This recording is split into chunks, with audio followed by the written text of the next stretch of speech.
آج کے اس ویڈیو سبق کے لیے ہم سعادت حسن منٹو پہ بات کریں گے۔ سب سے پہلے یہ سوال پیدا ہوتا ہے کہ یہ سعادت حسن منٹو ہیں یا منٹو ہیں۔ منٹو اور منٹو دونوں طرح سے سعادت حسن منٹو کو پکارا جاتا ہے، اور اس کے بارے میں کہا جاتا ہے کہ یہ ان کا خاندانی نام ہے۔ سعادت حسن کا تعلق کشمیر سے تھا اور کشمیری گھرانے سے تھا، تو منٹو کی یہ وضاحت کی جاتی ہے کہ ایسا کاروبار جس میں تولنے کی ضرورت پڑے تو تولنے والوں کو منٹو کہا جاتا تھا۔ اس طرح کشمیر کے دوسرے خاندانوں کے نام پڑ گئے، جیسے نہرو ہے یا کچلو ہے، اسی طرح منٹو بھی ایک خاندانی نام ہے۔ تو سعادت حسن منٹو 11 مئی 1912 کو سمرالہ لدھیانہ کا ایک دیہات ہے، وہاں پیدا ہوئے۔ ان کے والد کا نام غلام حسن تھا، اور غلام حسن صاحب کے اتفاق سے 2 بیویاں تھیں، اور 2 بیویوں سے ان کے 12 بچے ہوئے۔ اس میں 8 لڑکے اور 4 لڑکیاں ان کو ہوئی۔ سعادت حسن منٹو ان کی دوسری بیوی سے تھے۔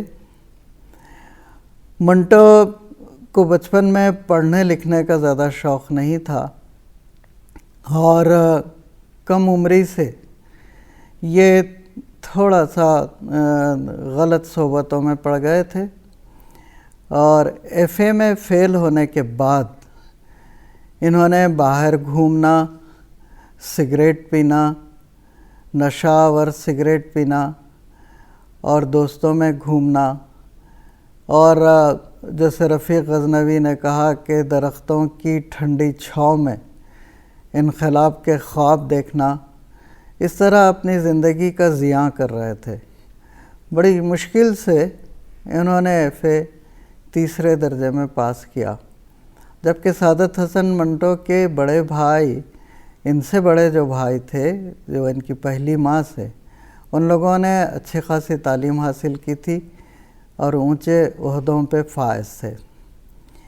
منٹو کا جی نہیں لگتا تھا کسی طرح سے پڑھائی میں اور دوسرے کاموں میں۔ زندگی کے اس ایسے موڑ پہ جہاں انسان بھٹک سکتا ہے، منٹو کی ملاقات باری صاحب سے ہوئی، اور باری صاحب نے منٹو کو پہچانا اور ان کو صحافت کی طرف راغب کیا۔ رفیق غزنوی اور باری صاحب اور منٹو نے مل کے ایک ہفتہ وار اخبار نکالنا شروع کیا، جس کا نام انہوں نے خلق رکھا، اور اس طرح منٹو صحافت کی طرف راغب ہوئے۔ اور جب صحافت کی طرف راغب ہوئے تو انہوں نے روسی کہانیوں کے تراجم کیے۔ روس کے جو بڑے بڑے اس وقت ادیب تھے، چیخو تھے، میکسم گورکی تھے، ان سب کے افسانوں کے منٹو نے ترجمے کیے، اور یہی ترجموں نے ان کو افسانہ نگار بنایا۔ منٹو کا پہلا افسانہ تماشا خلق ہی میں شائع ہوا۔ اس کے بعد منٹو کو اتفاق سے موقع مل گیا کہ عالمگیر کا فرانسیسی ادب ترتیب دینے کا۔ فرانسیسی ادب ترتیب دیتے ہوئے وہ فرانسیسی ادب سے واقف ہوئے، تو ان کی معلومات میں بے حد اضافہ ہوا۔ اس زمانے میں روس کے انقلاب سے نوجوان نسل بے حد متاثر تھی۔ منٹو بھی اپنے آپ کو کامریڈ لکھا کرتے تھے۔ نذیر لدھیانوی نے وہ بامبے گئے، اور بامبے جانے کے بعد انہوں نے ایک رسالہ نکالا مصور، اور مصور رسالے کے لیے انہوں نے منٹو کی خدمات حاصل کی، تو منٹو